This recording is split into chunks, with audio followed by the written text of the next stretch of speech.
After the car accident gave me amnesia, everyone told me I had a billionaire CEO for a wife. But I'd been lying in this hospital room for 3 days and 3 nights without a single visitor. Her assistant, Jessica, rushed in to explain. Sir, Ms. Walker cares about you deeply. The day you were admitted, she chartered a private jet and flew back from overseas immediately. She only went to the office after confirming you had no external or internal injuries.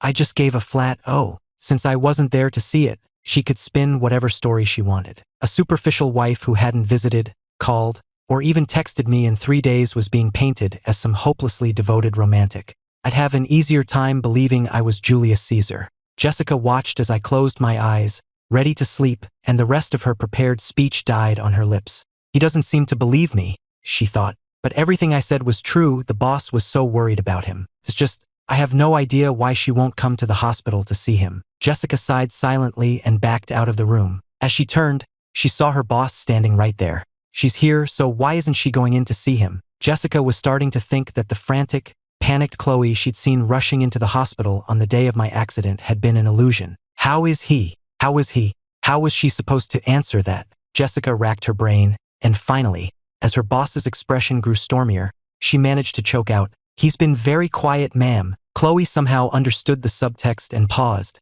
a flicker of surprise on her face. He hasn't cried? No. She had previously instructed Jessica to call her the moment I started crying. Clearly, she was ready and waiting for the chance to come and comfort me. But now I had amnesia. She wouldn't even get the opportunity. But you don't have to wait for him to cry to comfort him, do you? Jessica didn't dare say this out loud. She just watched Chloe stare at the closed door, muttering to herself, "He's that angry." Hearing this, Jessica mentally rolled her eyes.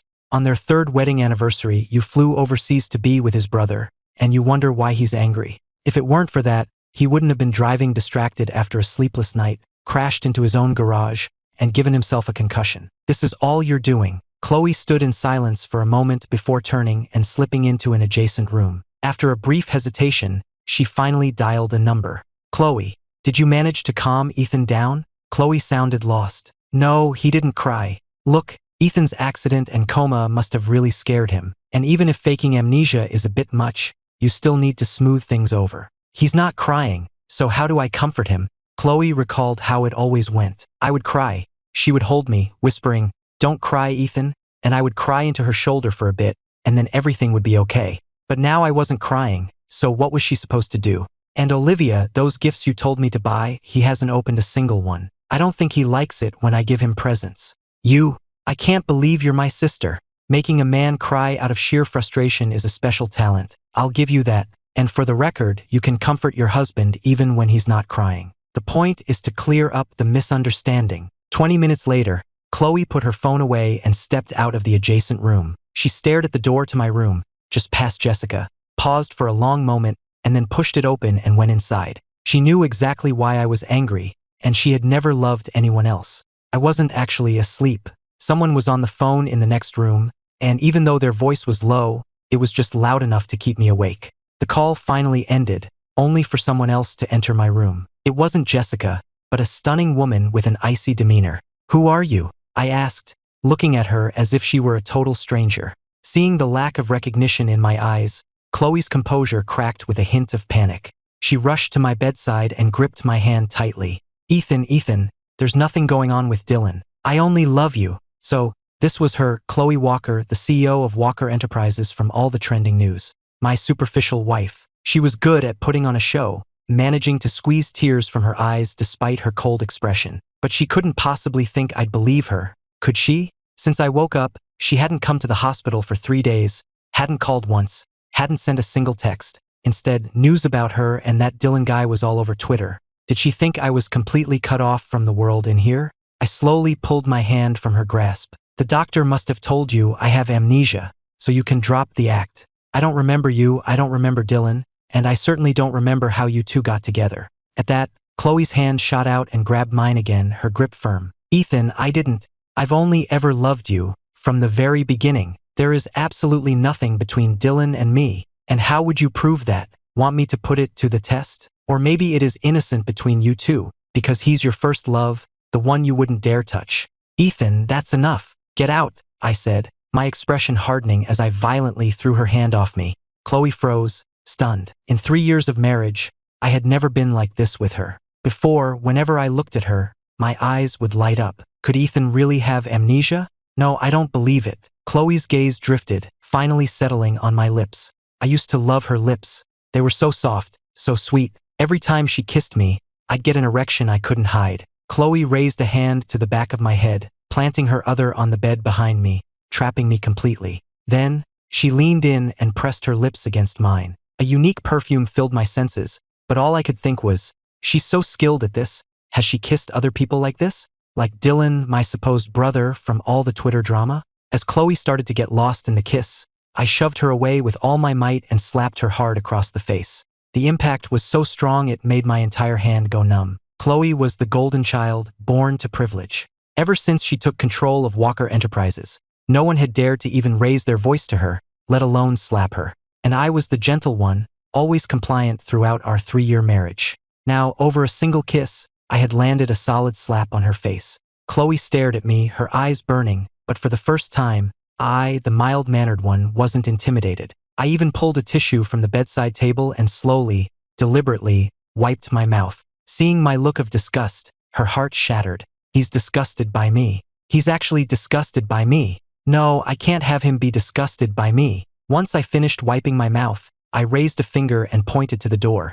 Get the hell out. Seeing I was serious, real panic set in for Chloe. She didn't remember how she got out of the room, only that under my cold stare, she didn't dare stay a second longer, terrified I would despise her even more.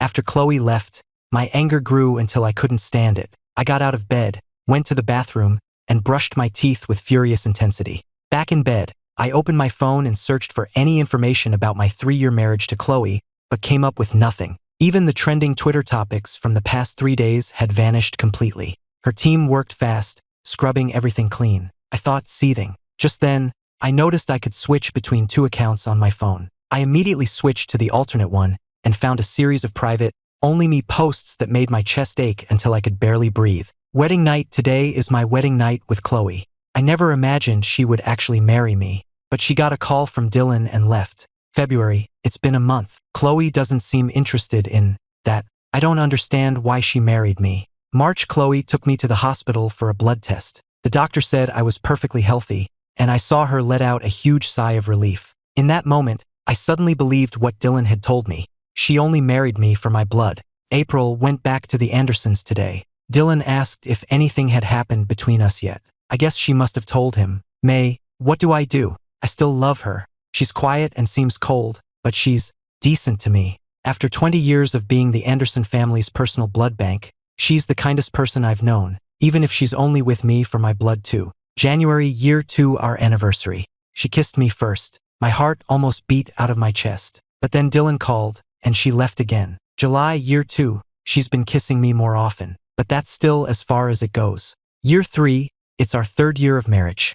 I think I'm getting sick. Every time she and Dylan are trending on Twitter, every time Dylan sends me a picture of them together, I just want to cry. She came home late one night and I just started sobbing uncontrollably. It startled her, and she held me tight, repeating, "Ethan, don't cry." For a second, I felt like maybe she did care.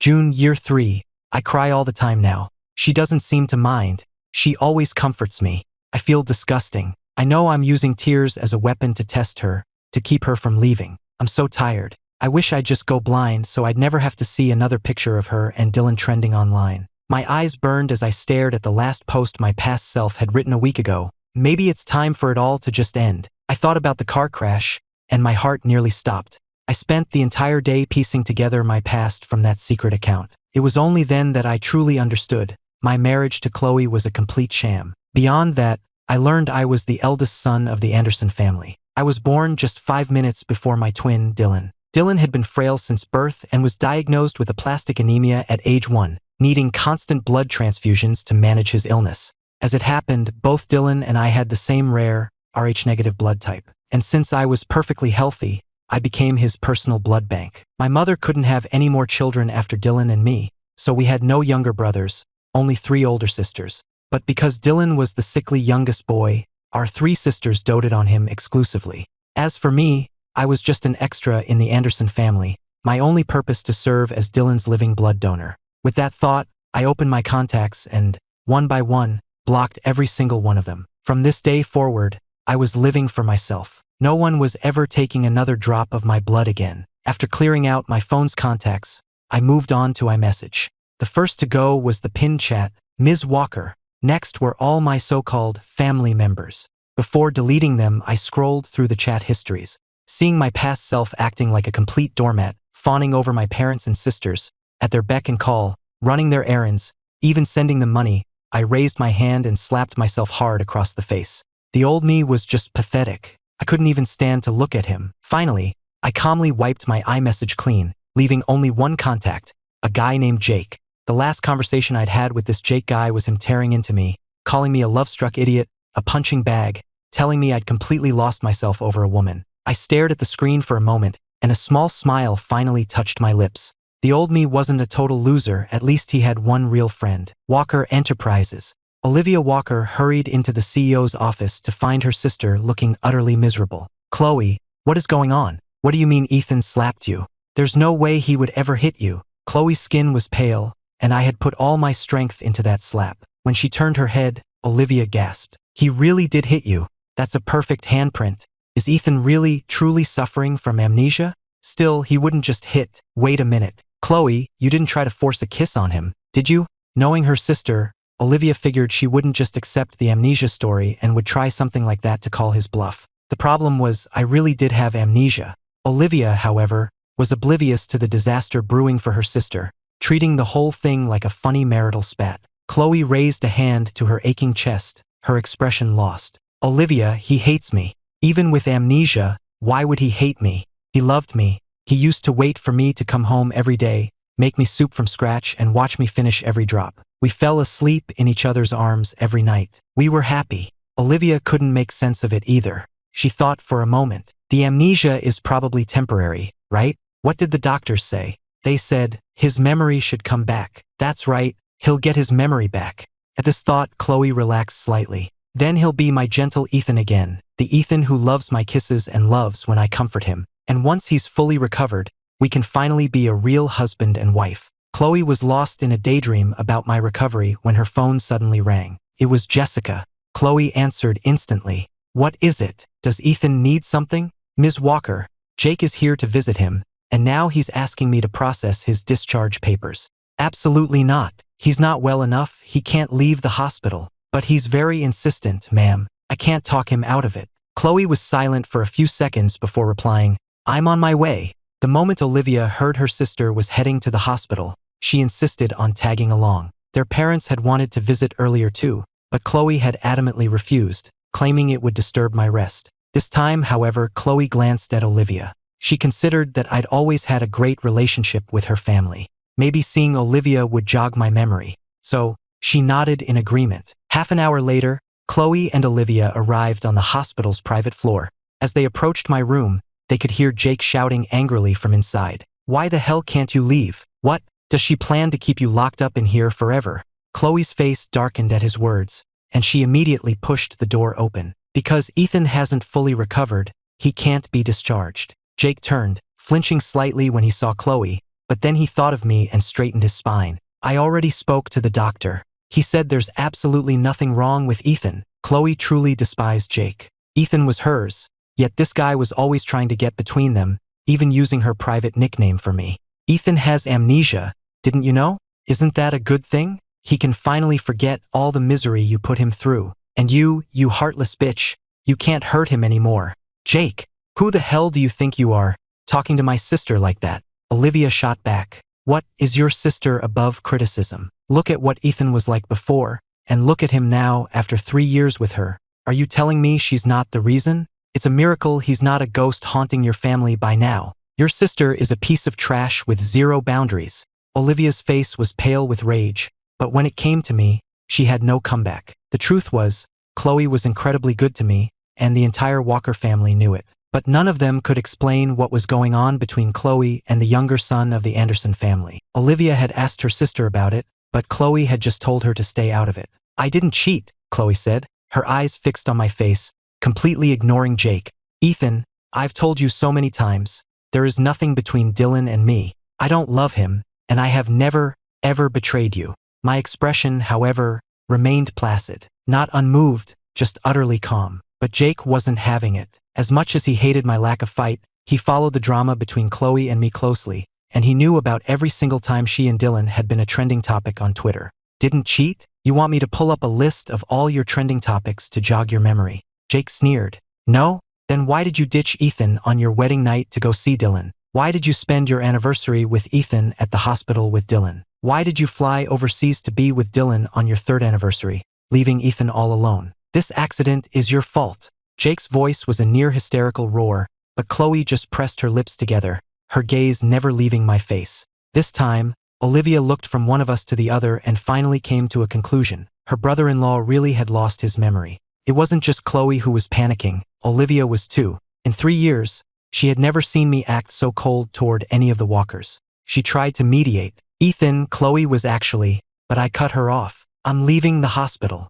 Clearly, I had no interest in hearing any more explanations. Everything I'd seen and heard over the past 3 days, combined with the diary I'd found on my secret account, had already solidified my opinion of my marriage and of Chloe herself. Chloe's fingers clenched into a fist. After a long pause, she sighed softly. Fine, I'll have the doctor draw some blood for a final check, and if everything's okay, don't even think about it. I snapped. Nobody is taking another drop of my blood. Ethan, if you're that desperate for my blood, you can dig up my corpse and take it from my grave. My cruel words made the color drain from Chloe's face. She knew I hated having my blood drawn. For the past 3 years, she'd had to coax me into getting a test every 6 months.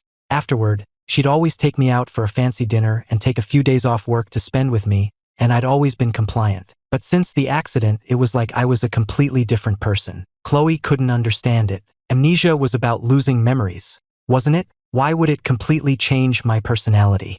Chloe, he looks fine, Olivia interjected, trying to de-escalate. His color is good, he should be okay. Just let him go home and rest. It's got to be boring staying in the hospital anyway. Olivia swallowed hard, trying to play peacemaker. This was getting serious. She needed to call their parents to mediate. I always listened to them. For now, though, it was best to just agree with me and avoid a huge fight in the middle of the hospital. In the end, Chloe relented. Fine, have it your way. I'll go handle the discharge paperwork. When Jake saw her give in, he shot me a worried look, afraid I'd soften up again. Thankfully, my expression remained unchanged as Chloe turned and left the room. Jake visibly relaxed. Good, this is how a man should be. Not some crying, sniveling mess. But while Chloe was off dealing with the paperwork, 3 unwelcome guests arrived. My older sister, Isabella, and my parents, Mr. and Mrs. Anderson. The moment Jake saw them, he started in with the sarcasm. Well, look what the cat dragged in. Don't tell me you're here for another handout. After all, besides me, there wasn't a decent person in the entire Anderson clan. Jake's direct accusation about their motives made their expression sour instantly. My sister Isabella looked particularly furious. I had already guessed these must be my relatives. Taking advantage of my amnesia, Jake immediately started filling me in. Ethan, that's your family.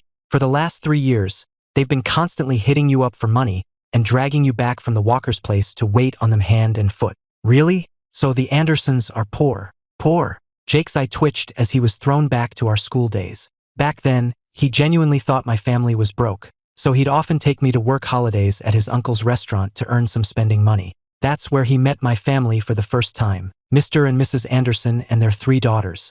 They were decked out in designer clothes, treating Dylan to a fancy meal. They recognized me, and after a few passive-aggressive comments from Dylan, the whole family started berating me for shaming them by working there. Just as that memory surfaced, Mrs. Anderson spoke, her voice dripping with displeasure. Ethan, why are you still hanging around with this classless person? Haven't I told you your status has changed? You shouldn't be associating with people like him. Jake gritted his teeth, but since she was my biological mother, he held his tongue. Luckily, I shattered her composure with 2 simple words. I don't remember. What kind of attitude is that? I'm your mother. How dare you speak to me that way? Just as she finished, the door to the room swung open. Chloe walked in, having finished the discharge paperwork. Sensing the tense atmosphere, she immediately moved to stand by my side. Mr. Anderson, Mrs. Anderson. The Andersons shot to their feet, surprised to see Chloe there. Mrs. Anderson instantly plastered on a smile, and Mr. Anderson stepped forward, hand outstretched, but Chloe simply reached out and pulled her sister, Olivia, in front of her. Only Isabella frowned. Chloe, why did you let Jake in here? My husband, Chloe stated coolly, can see whomever he pleases. Jake was thrilled to hear that. As much of a mess as Chloe was, she always publicly defended me, at least when it came to my family. She always took my side against them. He immediately shot back with a sneer. You hear that? Ethan belongs to Chloe now, not to you Andersons. That's ridiculous, Isabella retorted. Even if he married into the Walker family, he's still an Anderson. An Anderson? Do you people even treat him like one? Jake fired back. When he married Chloe, didn't you demand $200 million from the Walkers? Did you contribute a single penny to the wedding? Do I have to spell it out for you? He basically married into their family. Besides, he's closer to the Walkers now than he ever was to you. My sister-in-law is loaded. She didn't need a dowry from him, Isabella snapped. And our family's business is none of your concern. She looked like she wanted to knock Jake unconscious to stop him from airing their dirty laundry in front of the Walkers. Jake was about to fire back again, but I grabbed his wrist. Don't waste your breath arguing with irrelevant people. It's not worth the stress.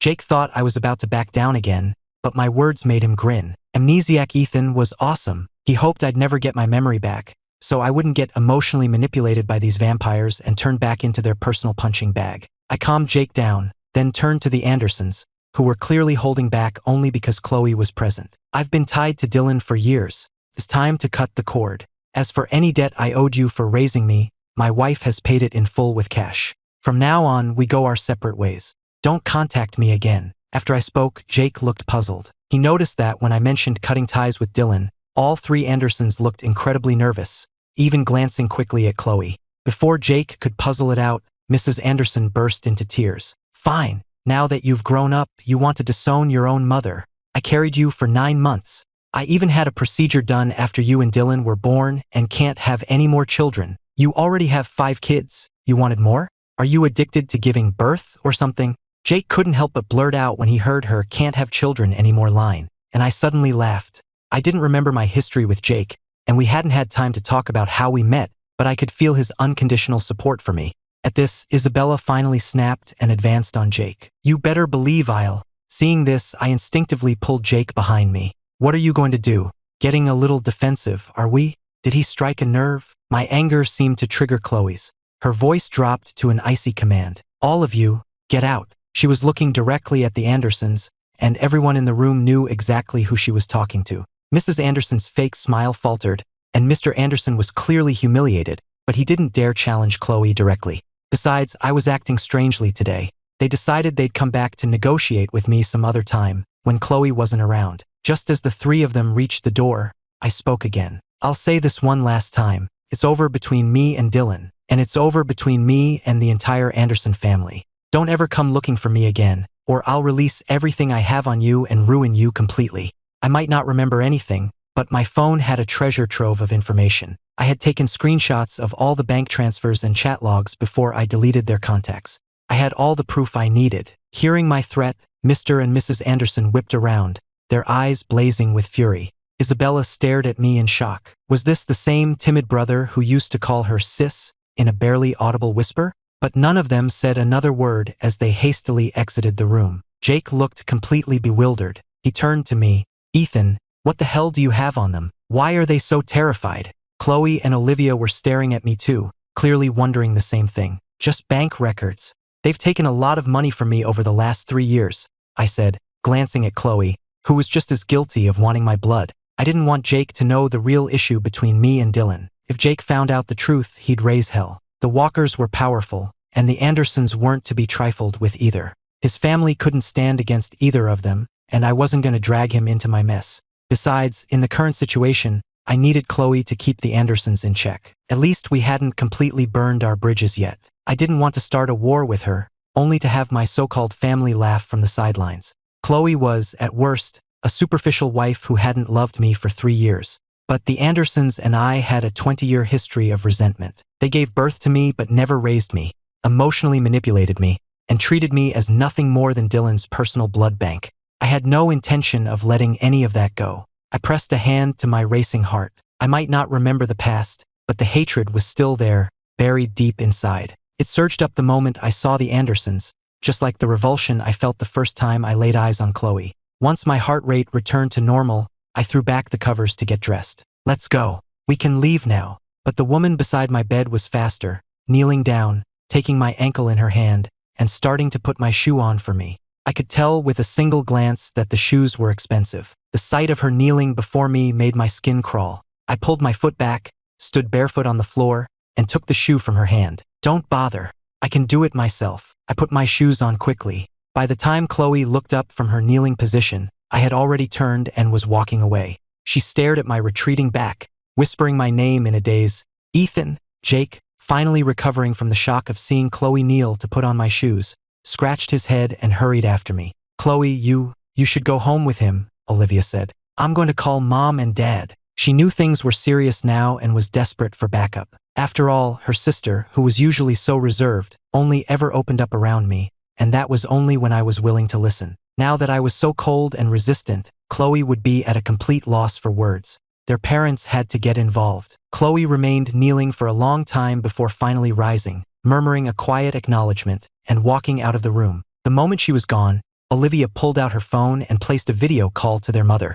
Outside the hospital, after some friendly negotiation, I ended up in the Walker family's Rolls-Royce. When we dropped Jake off, he got out and made a gesture, signaling for me to hit him up on iMessage later. I nodded. Chloe watched me from the side, a look of fascination on her face as I smiled at him. I rolled up the window, and when I turned back and saw her still staring, my expression instantly went cold. 10 minutes later, I walked into our villa. I stood in the foyer, looking at the living room decor, a little dazed. For all its luxury, the house felt surprisingly warm and inviting. "Do you remember any of it?" Chloe asked, her voice soft as she gently wrapped her arms around my waist from behind. "This is our home. You decorated it yourself." A tickle spread across my waist, and my skin broke out in goosebumps. "No, I don't remember," I said dismissively, using the excuse of changing my shoes to slip out of her grasp. Chloe paused for a second, her hands falling empty to her sides, before she started to change her own shoes.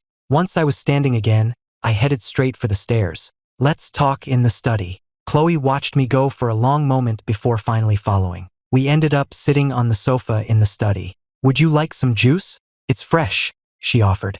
I declined coolly and got straight to the point. "Chloe, let's get a divorce. This thing with you and Dylan can't go on forever." I had barely started when she launched herself at me, pulling me into a tight embrace. "Ethan, I'm yours. Only yours. There's nothing between me and Dylan. It's just, he has depression, he's suicidal, so I have to." "Chloe, let go of me." Naturally, she refused. It wasn't until I gasped, "I can't breathe," that she loosened her grip slightly, though she still kept me trapped in her arms. "So you have no intention of even considering a divorce, is that right?" "Over my dead body," she said, her arms tightening around me again. I had expected her to refuse the divorce. For couples this wealthy, even if they were both having affairs, they'd never divorce. Saving face was more important than anything. "Fine. If you can agree to 3 conditions and sign a formal agreement, I'll consider staying married, for now. First, you are never to draw my blood again, nor will you allow anyone else to. I will not be giving another transfusion to Dylan,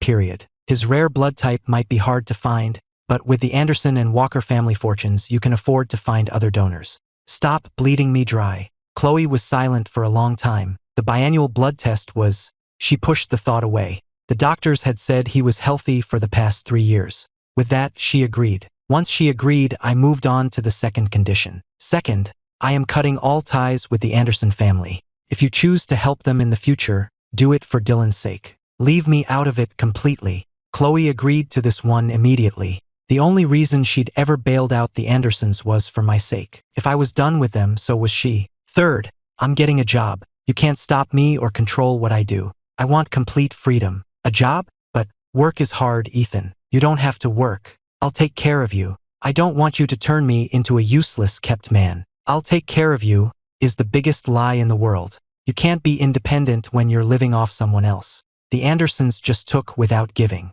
Chloe was smarter. She used money to control me. Chloe was silent for a long time before finally giving in. "All right, but for your safety, I'm assigning a bodyguard to watch over you discreetly whenever you go out." "Protection or surveillance?" I shot back, afraid I'll run off and Dylan will lose his blood supply. She can't possibly think I was joking about my conditions. "It's for protection, Ethan. What are you thinking?" Chloe said, a bitter expression on her face as she looked at me, her amnesiac husband who had zero trust in her. Why would I spy on you? You're my husband. I just want to protect you, the same way you used to protect me. Since you've agreed to all 3 conditions, have the agreement drawn up. We'll sign it, and I want it notarized, if possible." As I spoke, Chloe watched my lips move and subconsciously started to lean in. I immediately pushed her away. Should I add a 4th condition? No touching? That snapped her out of it, but she didn't back down completely, murmuring, "Ethan, we're married. Besides, I was only going to use my mouth, not my hands.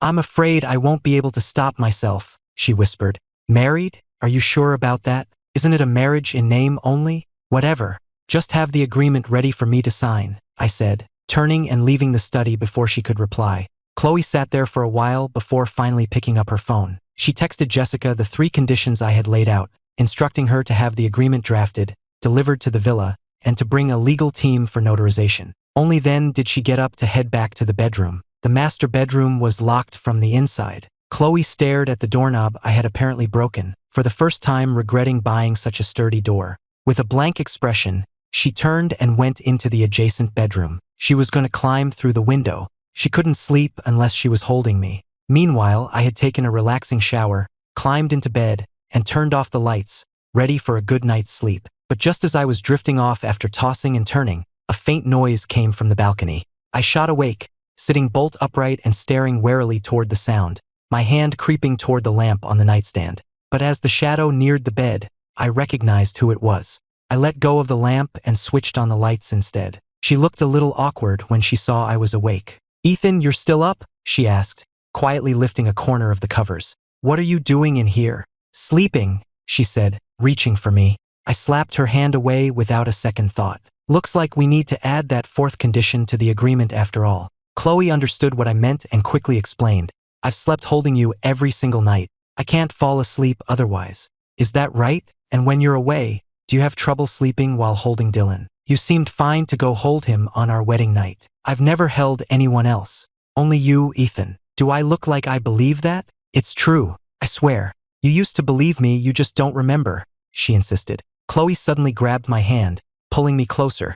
"Ethan, let me show you proof, okay?" Her eyes were pleading. I stared at her for a moment, suddenly curious about what proof she could possibly have of her innocence.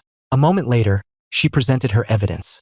Her phone, filled with surveillance videos and screen recordings. There were clips from a camera in the master bedroom showing us sleeping in each other's arms, and screen recordings of her on video calls from her car while I talked her to sleep. The screen recordings were one thing, but a camera in the master bedroom. My scalp crawled. I looked around nervously. "You put a camera in our bedroom? I asked you first and you agreed, Ethan. Only my phone can access it, and it's off most of the time. I only turn it on when I'm home. I just wanted to capture our moments together." So, the old me had agreed to let Chloe watch me whenever she wanted. Even when she was away, she could just pull out her phone on a whim and watch my every move. I couldn't watch anymore. I couldn't believe I had been so hopelessly love-struck. After a long silence, I finally said, "You must have blackmailed me." "I didn't blackmail you, Ethan. You just liked it when I kissed you. All I had to do was kiss you, and you'd agree to anything." That made me even angrier, furious at my past self's complete lack of a spine. "Just shut up. Are you leaving or not? If you won't, I will." I started to get out of bed, but she suddenly wrapped her arms around me, burying her face in my neck. "I'm not leaving, and you're not leaving either, Ethan. Ethan, we're married. Married couples are supposed to sleep together. Sleeping in separate rooms is bad for the relationship." Her twisted logic was so absurd I almost laughed. She and Dylan were a constant trending topic, and we hadn't been intimate in 3 years. What relationship was there to damage in our fake marriage? Still, there was no point in starting an all-out war with her. I was the one in the weaker position after all. At that point, I was out of options. What on earth was the old me thinking? He was not only a crybaby but a total pushover, content to be kept at home like a pet. Whatever. Looking at her now, we had been married for 3 years. Maybe some feelings had developed. My first priority was to deal with Dylan. He'd been using me as a blood bag for 20 years. It wasn't unreasonable for me to use Chloe to get back at him. With that thought, I gave her a light pat, my voice devoid of emotion. "If you're going to sleep, then lie down. Otherwise, get out." She immediately lay down, still holding me, and gave a voice command to turn off the lights, plunging the room into darkness. As I lay there, held tightly in her arms, I suddenly realized a serious problem. I wasn't wearing any pajamas. I patted her arm again. Let go. I need to use the bathroom. She seemed to suspect I was trying to escape and her arms tightened for a second, but then she let go. What if I really did have to go? Holding it in wasn't good for me. The moment I was free, I got out of bed, went to the closet, and put on a pair of pajamas. Only then did Chloe realize my trip to the bathroom was just an excuse to get dressed. When she hugged me again, she buried her face against me, looking aggrieved. There was something almost pathological about her at times. She seemed to be jealous of the very clothes on my body. After all, they were closer to a place she had never dared to touch. I closed my eyes and tried to sleep, ignoring the woman behind me. Just as I was about to drift off again, a voice whispered in my ear. The negative effects of sleeping with clothes on include disrupting sleep patterns, preventing the skin from breathing, interfering with thermoregulation, and lowering overall sleep quality. I jabbed my elbow back sharply. I heard a soft grunt, and then the world was finally silent. The next morning, I opened my eyes to the sight of Chloe's stunning face and, against my better judgment, found myself admiring it for a moment. Then, I heard a soft noise of protest. She slowly opened her eyes and looked at me, her expression confused as I pinched her cheek. "Ethan, I'm going out today," I said, acting as if nothing had happened. I pushed her away, sat up, and straightened my clothes. Chloe sat up too. "Then I'll go with you. I'm going to look for a job." "Did Walker Enterprises get a new CEO? Don't you have actual work to do?" "You are my work, Ethan." Her meaning was lost on me. I just told her coldly, "Condition number 3 of our agreement. I have absolute freedom. Don't break the terms." With that, I got ready to leave. By the time Chloe came downstairs, I was already gone. She stared at the untouched breakfast on the table, her face dark as she called for the maid. "He didn't eat breakfast?" A maid earning a 5-figure monthly salary who couldn't even get her Ethan to eat breakfast was a maid she didn't need. The maid's face went pale. "I'm sorry, ma'am. I tried to get him to eat, but he just gave me this look." She trailed off, not daring to continue. Chloe frowned. Aside from the head butler she had appointed, I had personally hired all the other staff in the villa. I'd always had a good relationship with them. Why had I changed so much? It seemed he was resistant to everything related to me. He even wanted to get a job and earn his own money, to draw a clear line between us. As her panic grew, her phone rang. It was her mother, Mrs. Walker. "Chloe, what on earth is going on? Olivia told me Ethan was in an accident and has amnesia. How could you let him get hurt again? Why can't you just stay away from that Dylan Anderson? I've told you 100 times he's no good. Why won't you listen?" Mrs. Walker's voice was choked with sobs. The news of my accident and amnesia had broken her heart. She adored her well-behaved son-in-law. If Chloe hadn't always been a bit different, she would have been tempted to ground her for life. "It's only temporary. He'll remember me," Chloe said. Her mother sighed heavily. "Ethan adores you and he's willing to put up with a lot, but if you keep breaking his heart like this, sooner or later, he's going to give up on you completely. If your father was constantly trending on Twitter with another woman, I would have divorced him ages ago. And if the roles were reversed, he'd divorce me in a heartbeat." Chloe's hand tightened on her phone. She suddenly remembered my cold, emotionless words from the night before. "Chloe, let's get a divorce." Before Chloe could respond, her mother continued, "Besides, you and Ethan have been married for 3 years. It's about time we heard the pitter-patter of little feet. When are you two planning on having a baby?" At the question, a knot formed in Chloe's stomach. A baby? That wasn't exactly a priority, considering she hadn't even slept with him yet. But before she could explain, her mother went on. "Never mind, I'm done talking to you. Your father and I just landed. We're on our way to see Ethan now." "Ethan's not home." "What? It's only 8 in the morning and he's not home? What did you do now?" "He went to work." Chloe's explanation only made her mother angrier. "Are you out of your mind? How did I raise such a foolish daughter?" "Forget it, I'm done talking to you. I'm calling Ethan myself." A long silence filled the living room. Chloe stood there, tall and solitary, looking like a lost puppy. A moment later, her mother called back. "Chloe, I can't get through to Ethan's phone." A knot of dread formed in Chloe's stomach. She quickly hung up on her mother and tried calling me herself. "The number you have dialed is currently busy." Chloe couldn't get through either. She immediately assumed I was on the phone with Jake. She opened iMessage and sent a text to my pinned contact. "Ethan, Mom's back in town. She wants to see you." But all she saw was a red exclamation mark and a notification. Message failed to send. The recipient has blocked this number. Meanwhile, my black-clad bodyguard, Mason, followed me into the elevator. Waiting outside the door is Jake and I stepped into an office. The phone he used for direct contact with his boss vibrated. He pulled it out, saw the question, and thinking of my mood earlier, replied decisively, "Ms. Walker, he seems to be in a very good mood." Chloe, already in a foul mood from being blocked, felt even worse reading that. He's in a good mood? Is it because he blocked me? He blocked her parents and both of her sisters too. But he used to be so close to them, closer than he was to her. This amnesiac Ethan was certainly rebellious. The fact that he had blocked the entire Walker family was not something they could keep quiet.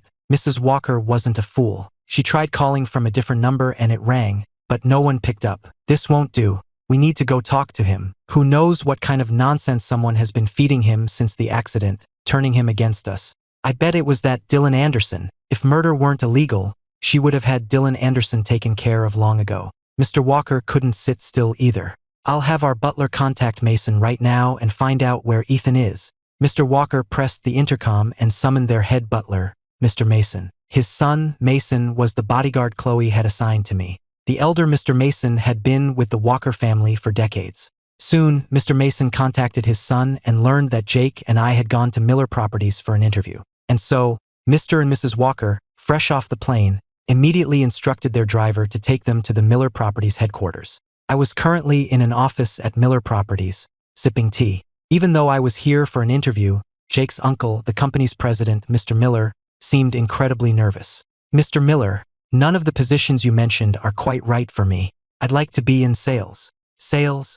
Mr. Miller looked utterly shocked. The husband of the CEO of Walker Enterprises wanted to work as a salesman in his small-time company? And by sales, he didn't mean selling real estate from a sales office, did he? I nodded, confirming his suspicion. "Yes, whichever development is selling the worst, send me there. I guarantee I'll sell every last unit for you, sir." My answer made Mr. Miller so nervous his hand trembled as he held his teacup. This was Chloe Walker's husband. When his nephew told him yesterday that I wanted to work for him, he'd immediately started asking around about the Walker family. He'd learned that while the great CEO was constantly surrounded by scandal, my position in the Walker family was secure. I was known to be gentle and easygoing. Once, at a Walker family gala, some rich kid with a crush on Chloe had started giving me a hard time. I was ready to let it go, but the entire Walker family had come to my defense. They'd not only thrown the guy out, but had publicly announced that Walker Enterprises would sever all ties with his family's company. After that, no one ever dared to disrespect me again. "Well, you might laugh, but to be honest, none of our properties are selling particularly well," Mr. Miller admitted sheepishly. Jake couldn't help but laugh. His uncle's real estate ventures were notorious for losing money. I smiled too. "Then send me to the sales office for your worst-performing development." "All right then, in that case, I'd be honored to." Before he could finish, the office door burst open and a frantic secretary rushed in. "Mr. and Mrs. Walker. The senior Mr. and Mrs. Walker are here." "What?" "The chairman of Walker Enterprises and his wife." Mr. Miller shot to his feet. He glanced at me and saw my own surprise, realizing this wasn't a planned visit. "This is it," he thought. "Mr. and Mrs. Walker must have found out their son-in-law was coming to work here and have come to put a stop to it." Mr. Miller could feel a massive business opportunity slipping through his fingers. Mr. and Mrs. Walker didn't wait for an official welcome from the executives, nor did they agree to wait in a conference room. The floor manager, not daring to argue, simply led them directly to the president's office. Mr. Miller had just stepped out of his office when he met them. "Mr. Walker, what an honor to have you and Mrs. Walker visit my humble company," he gushed, rushing forward with his hand extended. Mr. Walker smiled and gave his hand a brief shake. "We heard Ethan was thinking of working here, so we thought we'd come and see the place for ourselves." Well, Mr. Miller stammered. "Is Ethan in there?" Mr. Walker asked, withdrawing his hand and looking past Mr. Miller toward the office. Yes, he is. "Please, Mr. Walker, Mrs. Walker, come in." I remained seated in the office, not moving an inch. I didn't remember any of the Walkers, and since my marriage to Chloe was a sham, I saw no reason to suck up to her parents. I had blocked all of them, so what was the point of pretending everything was fine? The door opened and Mrs. Walker rushed in first. "Ethan!" she cried, hurrying toward me. Before I could even get a good look at her, she had pulled me into a tight hug. Chloe's mother was this affectionate? Jake looked surprised too. He finally realized that all those times I'd been upset over Chloe and said, "But her family is really good to me," I hadn't been lying. Mr. Walker sat down across from me and cleared his throat. "Dear, let's be mindful. We're in public." At his words, Mrs. Walker came to her senses. releasing me from the hug but immediately taking my hands in hers. "Ethan, dear, why are you rushing back to work? You should be resting at home." I didn't answer her question. The large office fell silent. After a moment, their butler, Mr. Mason, stepped in to smooth things over. "Sir, Mr. and Mrs. Walker flew back to New York overnight after getting a call from Ms. Olivia. They came straight here to see you without even stopping to rest." I just offered a polite smile. I knew from the old chat logs that I had gotten along well with Chloe's family, but I was also sure that the only reason they were nice to me was because I was Chloe's husband. So, I just said quietly, "I'm sorry to have made you both go to so much trouble." "No, not at all. Ethan could never be in the wrong," Mrs. Walker exclaimed, turning on her butler.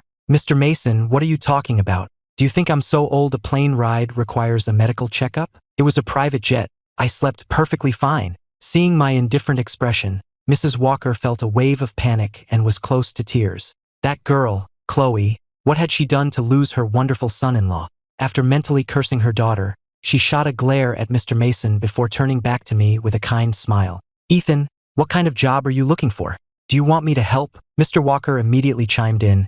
"And Ethan, if you like this company, I'll buy it from Mr. Miller for you. It can be yours." The Miller Properties executives standing nearby looked like they were about to weep with joy. I said nothing, just stared down at the hand Mrs. Walker was still holding. It seemed Chloe's parents really were very kind to me. Maybe it was because they didn't have a son. In any case, drawing a line didn't mean I had to be rude. With that thought, I gently patted her hand. "Thank you, Mom, Dad, but I've already made an arrangement with Mr. Miller. I'm going to help him sell houses at one of his properties." Hearing me call him Mr. Miller, both Mr. and Mrs. Walker shot a sharp glare at him. If I hadn't lost my memory, I probably would have called him by a more familiar term. But as it was, they couldn't say anything without making things more awkward. Mrs. Walker then turned back to me. "All right then, Ethan, dear, whatever properties you're selling, I'll buy them all." Her statement was so shocking it took me a moment to process it. "Mom, we're family. I can't let you spend your money like that. I'm working to earn a living, to make money from other people, not from you." Mrs. Walker tapped her forehead. You're right. My money is your money anyway. I'm getting so forgetful in my old age." But even as she said it, an idea was forming in her mind. She had plenty of friends. She'd message them all later and tell them her dear Ethan was experiencing life by selling real estate at Miller Properties, and that they should all go and show their support. And her husband had his own circle of golf and poker buddies. They could all buy a house from Ethan too. Around noon, thanks to my presence, Mr. Miller had the honor of inviting Mr. and Mrs. Walker to lunch. I didn't refuse. My plan was to leverage my status as Mr. Walker to help the Miller family make money, so that if Chloe ever did divorce me, I'd have something to stand on. In the private dining room of an upscale restaurant, Mr. Walker ordered an array of expensive dishes, which the waiter dutifully noted down. After they finished ordering, Mrs. Walker seemed to remember something. She glanced at me, then turned to their butler. "Mr. Mason, please call Chloe and have one of the staff from the villa drive over a bottle of fresh milk. The food won't be here for at least an hour, so there's plenty of time." "Yes, Mrs. Walker," Mr. Mason said with a nod, stepping out to make the call.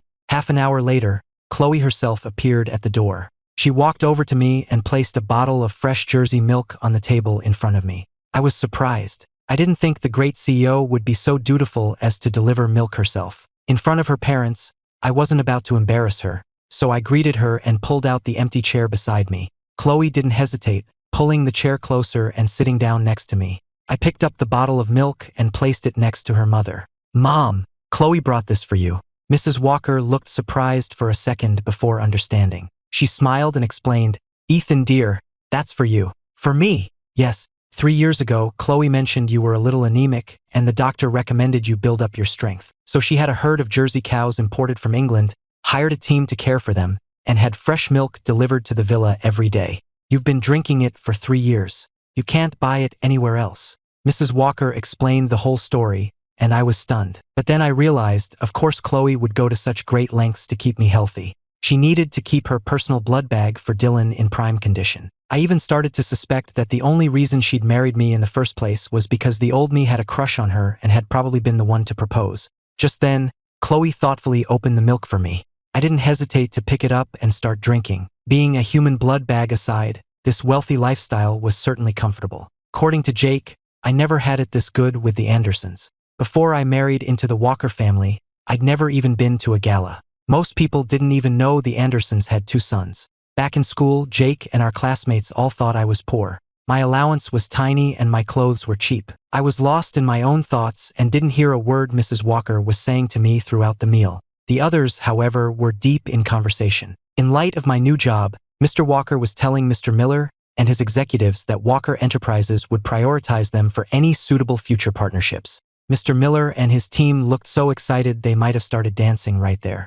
Chloe never paid attention to business talk at meals. Her focus was always entirely on me. So when she saw my gaze drift to a platter of fresh shrimp, she leaned in and whispered, "Want some?" I turned and met her eyes, saying nothing for a long moment. Was she really going to condescend to peel shrimp for me in front of everyone? I let out a small, mocking laugh. Sure. The next thing I knew, she had put on a pair of disposable gloves and started peeling several large shrimp for me. I glanced instinctively at her parents. Mr. Walker didn't even look their way, but Mrs. Walker gave a small, satisfied nod, clearly pleased with her daughter's actions. My in-laws, they really were hard to dislike. Chloe, it turned out, was an expert at peeling shrimp, leaving each one perfectly clean. I ate every last one without a shred of guilt. Just as I was hoping for more, she took off her gloves. "That's enough. Too much isn't good for you." I didn't argue, just turned and finished my milk. The bottle was soon empty. Seeing me full and satisfied, Chloe's eyes filled with a gentle warmth. If Ethan could always be this healthy,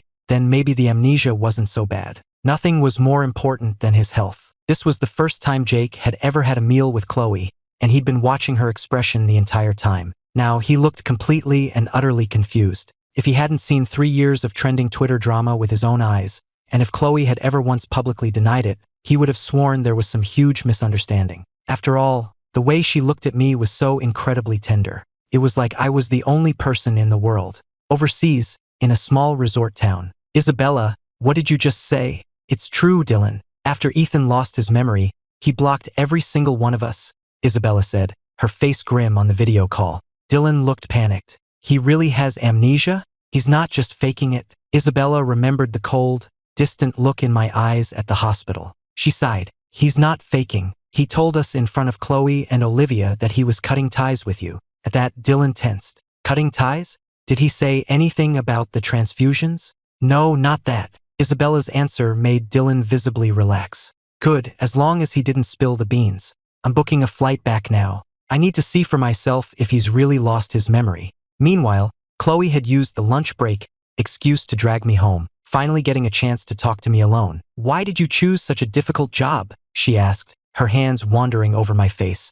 The old me would have pulled her into a hug by now, but the current me just impatiently brushed her hand away. "I need to earn a living. Even if my position as a Walker in-law is just for show, outsiders don't know that. They'll buy from me, and I'll get a good commission." Chloe stared at me, biting her lip. "All the money I make is for you, Ethan. You have all of my credit cards. You don't need to work this hard." "Seriously?"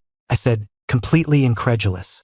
"How could that be possible? Where's our prenup? Let me see it." "There's no way it says you have to give me your credit cards." "We don't have a prenup, Ethan. Who's been feeding you this nonsense?" I frowned at her words. I'd seen the old trending topics about our lavish wedding, so I knew we'd had one. But how could we not have a prenup? All wealthy couples have prenups, don't they? Unless we were never legally married. With that thought, I asked, "Do we have a marriage license?" "Yes, of course we do," she said, pulling out her phone and showing me a photo of it from her gallery. I examined the photo of the license carefully. It was definitely me and Chloe with an official government seal. In the picture, I was smiling, looking blissfully happy. The sight of it sent a pang of pain through my chest. The sweeter the smile in that photo, the more miserable the last 3 years must have been. The old me was such an idiot. I looked away, unable to stand the sight of my own foolish grin. Chloe gently took both of my hands. "Ethan, please don't push me away. We've always been so happy together." I let out a sarcastic laugh. "And what about Dylan? Are you not happy with him?" "I'm only happy with you, Ethan. Dylan has severe depression. He's attempted suicide multiple times, which is why I have to be careful with him. There are millions of people with depression in the world. Are you going to go around placating every single one of them?" I didn't believe for a second that Dylan had depression. Selfish people like him don't get depression. I'd have an easier time believing he was a psychopath. "But he's your brother." The moment the words left her mouth, my head exploded with a searing pain. I gritted my teeth, shoved her to the floor, and ran upstairs, clutching my head. In that moment, only one thought consumed me: who would want a brother like that? I wanted to kill him. Chloe, not expecting such a violent reaction, scrambled to her feet and chased me upstairs, but I had already locked the bedroom door. She tried to climb through the balcony window, but I had locked that too. Chloe was left standing on the locked balcony, biting her lip as she lowered her head in defeat. She knew I hated Dylan. She hated him too, but what could she do? She needed him alive. If he died, his marrow would be useless. And if something happened to you, Ethan, how would I save you then? I soaked in the tub for a full hour before I finally calmed down. The splitting headache had subsided, so I got out and dried off. Just as I was about to take a nap, my phone rang with an unknown number. I saw several missed calls from the same one. I narrowed my eyes and answered. A malicious voice I instantly recognized as Dylan's came through the speaker. "Brother, I'm on my way back to the country. Aren't you happy to hear that?" I had figured it was one of the Andersons calling from a different number, but I hadn't expected it to be him. "Fine by me. Happy? I'm ecstatic. Hurry back, so I can kill you sooner," I said, then hung up and blocked the number. Dylan was left speechless on the other end of the line. I put my phone on silent and lay down. I was done torturing myself. From now on, I would only torture my enemies. I didn't consciously know why I considered the Andersons my enemies, but my gut told me they were, and I decided to trust it. I fell asleep quickly, but my sleep was far from peaceful. I was curled up in a ball, writhing in agony. My dream was a suffocating blackness, filled with the image of a needle, magnified to a terrifying size. Then came the deafening sound of a car crash, followed by a choked, heartbroken sob. Ethan, who was calling my name? The next moment, the woman who had been waiting silently on the locked balcony heard my pained scream. Her pupils contracted in horror. Without a second's hesitation, she kicked in the glass door and leaped through the shower of broken shards. She brushed the glass from her clothes, shrugged off her jacket, and rushed to my side, pulling me into her arms. "Ethan, don't be afraid. I'm here. I'm always here." Her soft embrace pulled me from the nightmare. I was dazed, unable to shake the feeling that the dream had been real. Otherwise, why would my body react with such physical pain? Why would my heart ache so badly it felt like it was seizing up? I had wondered if I'd somehow slipped into a parallel universe, since I had no memory of anyone. But when Chloe and the Andersons appeared, I realized that even if my mind was blank, my body still remembered. I even started to worry I had violent tendencies. At the hospital, I'd had a visceral urge to smash something over their heads, and I had actually hit Chloe. Today's nightmare only confirmed that something was deeply wrong. I figured the car accident must have really damaged my brain, causing the amnesia, but I knew my memory would come back. I would remember everything I had suffered, and when I did, everyone who owed me would pay their debt. "You're holding me too tight. I can't breathe," I said quietly to the woman holding me. Her embrace was warm and soft, and a part of me wanted to relax into it, but my subconscious was screaming at me to get away from her, as far as possible. She immediately loosened her grip, though she didn't pull away completely, her hands moving to rest on my shoulders. "Ethan, did you have a nightmare?" The worry on her face looked genuine. I stared at her for a long moment before sneering. "Yeah, I dreamed you and Dylan were cuddled up together, and you were pregnant with his child. He saw me and called me a clown. You laughed too, and then you both pushed me down the stairs. I was just making it up, of course."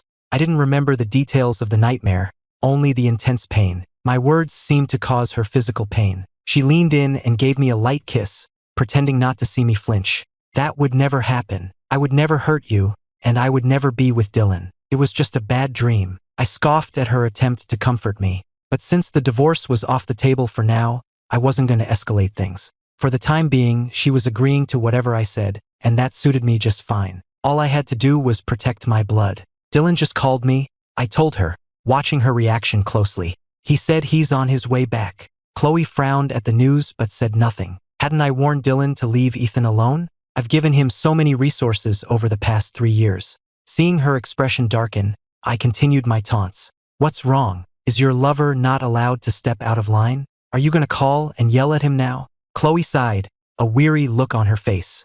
"Ethan, I belong only to you." I didn't believe her for a second. I'd sooner believe pigs could fly. "Chloe, I'm warning you now. You better tell Dylan to stay away from me." "Don't worry, Ethan. He wouldn't dare." I couldn't be bothered to respond to her empty promises. I had heard Dylan's taunts on the phone loud and clear, and combined with the entries on my secret account, it was obvious he had a long history of provoking and tormenting me. Why else would he always call her away on important days like our wedding night and our anniversaries?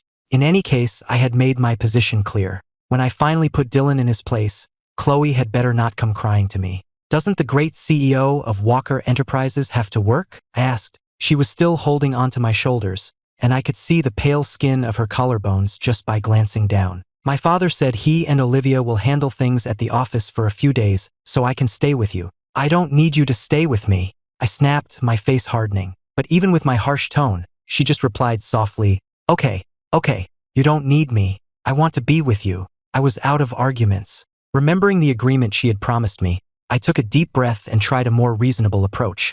We've had a sham marriage for 3 years. Now that I've forgotten all the bad parts, I just want to live my own life. You agreed to my conditions yesterday. But how can I have any freedom if you're constantly clinging to me? The only part of that she seemed to hear was that we hadn't been intimate in 3 years. It was true. After a long pause, she explained quietly, when we got married, you weren't well. Oh, really?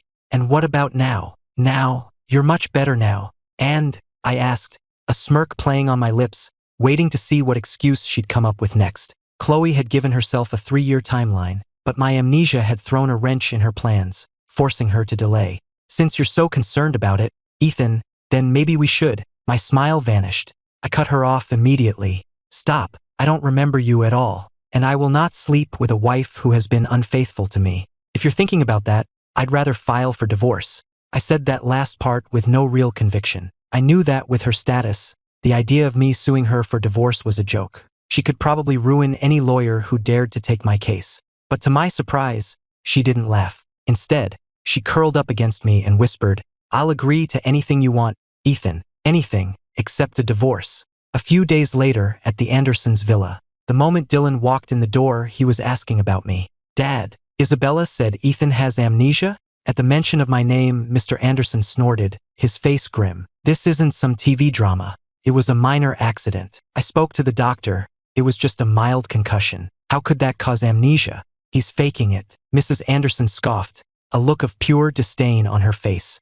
Dylan relaxed slightly, but he knew he had to see for himself. He pulled out his phone. Have you guys seen the news today? There are a ton of comments. Mr. Anderson of Walker Enterprises is experiencing life at Miller Properties. The great CEO Chloe Walker, who accompanied him, discovered the employees didn't have air conditioning and immediately had the company's president install it for the entire office. Hearing this, both Mr. and Mrs. Anderson's faces darkened. This is absurd. Mrs. Anderson fumed, feeling utterly humiliated by my actions. The Anderson family was now a publicly traded company, a respected name in New York City. They moved in elite circles.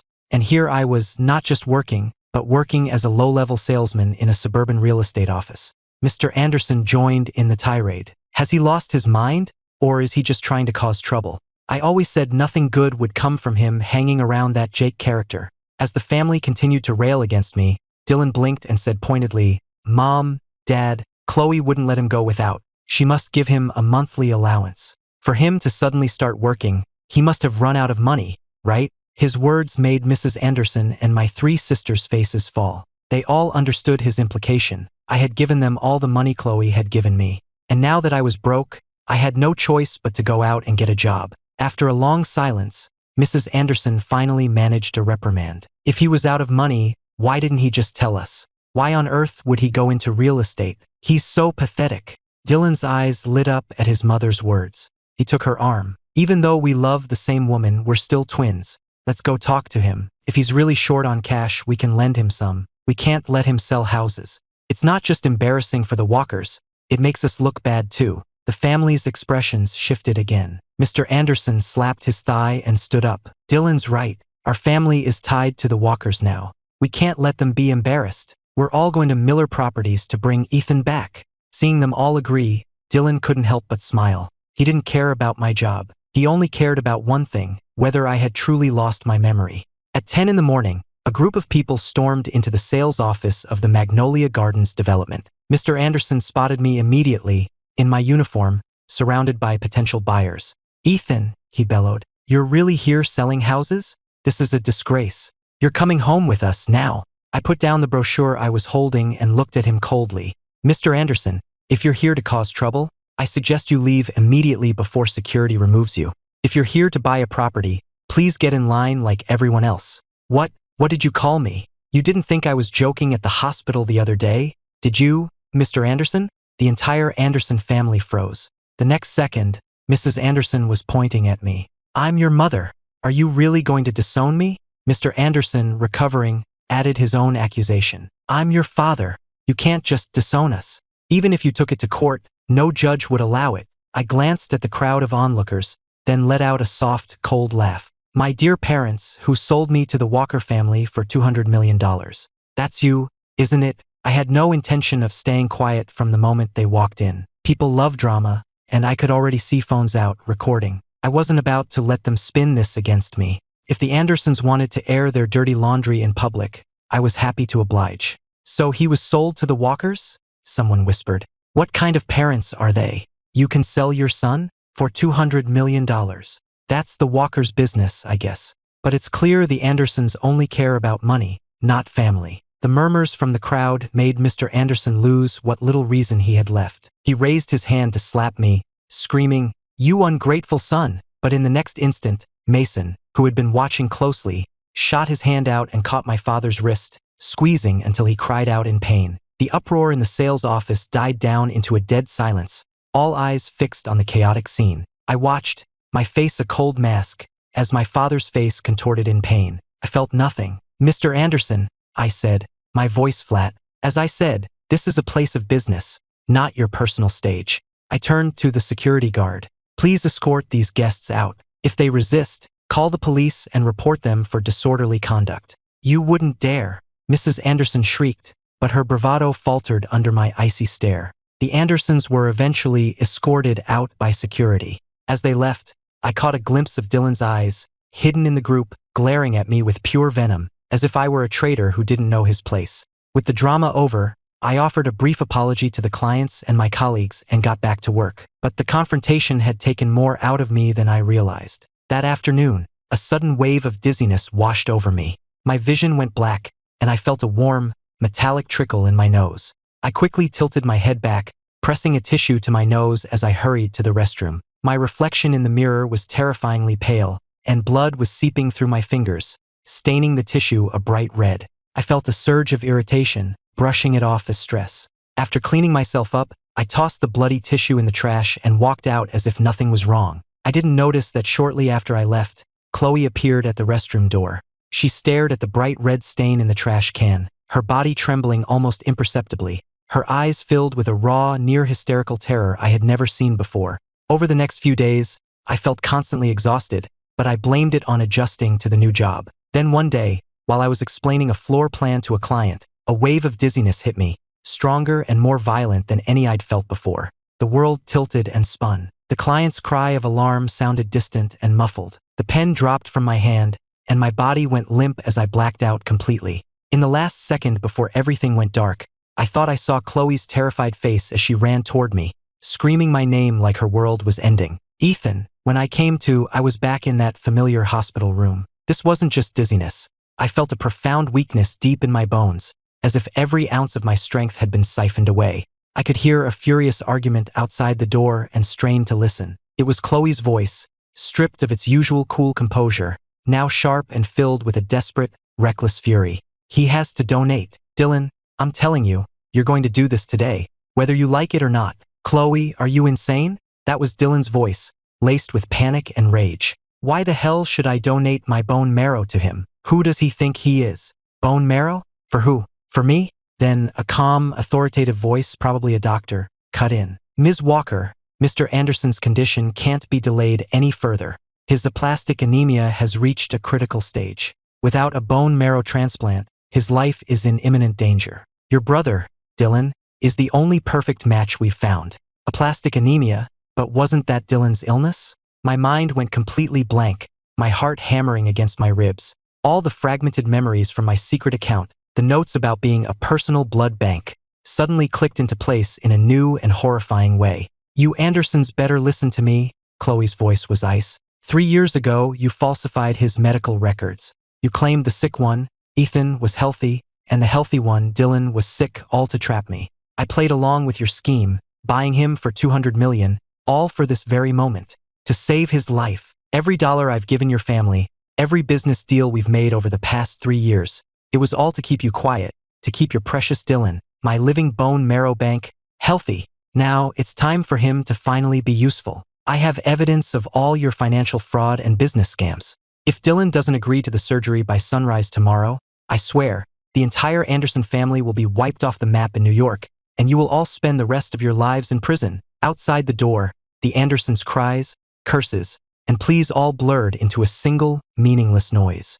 I couldn't hear any of it, so that was it. The person who needed saving, it had always been me. I was the one being used as a blood bank, but I wasn't the one giving life, I was the one who needed it. Chloe didn't marry me to use my blood for Dylan. She married me to use Dylan's marrow for me. Our 3-year, sexless marriage wasn't because she didn't love me, it was because my body couldn't handle it. The regular blood tests weren't to prepare for a transfusion, they were to monitor my own deteriorating health. Her obsessive protection, her insistence that I not overexert myself, the special milk, it was all to keep me alive as long as possible. Every public appearance with Dylan, every scandal, it was all part of her long, complicated plan to secure my only chance at survival. She had carried this twisted truth all by herself for 3 years, walking on eggshells the entire time. And I, the person she was fighting so hard to protect, had accused her with the cruelest words, pushed her away with cold indifference, and even, I had hit her. An overwhelming wave of regret and heartache washed over me. Tears streamed down my face, and my chest ached so much I could barely breathe. I don't know how much time passed before the door opened and Jake walked in. He saw the tears streaming down my face and froze, his own eyes quickly turning red. You know, I couldn't speak. I just nodded. Jake sighed and sat down on the edge of my bed. I heard it all just now. Damn, that Chloe. She's one tough woman, and she's completely devoted to you. She carried all of this on her own, even kept it from her own parents. If you hadn't collapsed, she probably would have kept trying to handle it all by herself. In the end, the Andersons caved. Faced with total ruin, they pushed Dylan onto the operating table. The surgery was a success. I spent a long time recovering in the hospital. Chloe never left my side, but she no longer held me with that desperate strength. She just sat quietly nearby, peeling fruit, reading to me, her eyes filled with a deep, weary caution. It felt like there was an invisible barrier between us that neither of us dared to cross. The day I was discharged, I went back to our villa.